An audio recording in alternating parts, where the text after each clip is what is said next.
There's no feeling more intense than starting over.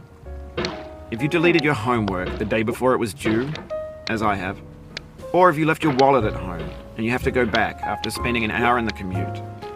If you won some money at the casino and then put all your winnings on red but it came up black. If you got your best shirt dry cleaned before a wedding and then immediately dropped food on it. If you won an argument with a friend and then later discovered that they just returned to their original view. Starting over is harder than starting up. If you're not ready for that, like if you've already had a bad day, then what you're about to go through might be too much. Feel free to go away and come back. I'll be here. Alright, thanks for coming with me on this trip. I'll understand if you have to take a break at any point.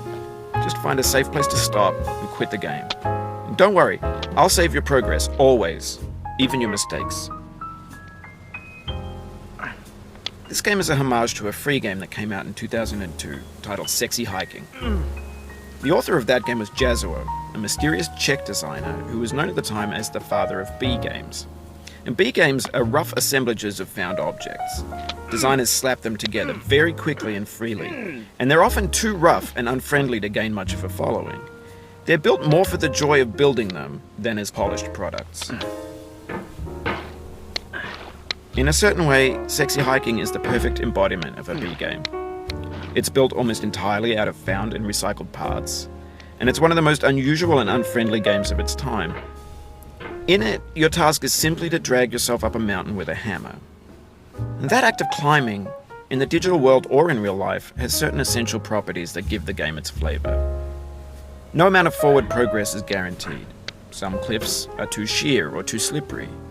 And the player is constantly, unremittingly in danger of falling and losing everything. Anyway, when you start Sexy Hiking, you're standing next to this dead tree that blocks the way to the entire rest of the game. It might take you an hour to get over that tree, and a lot of people never got past it. You prod and you poke at it, exploring the limits of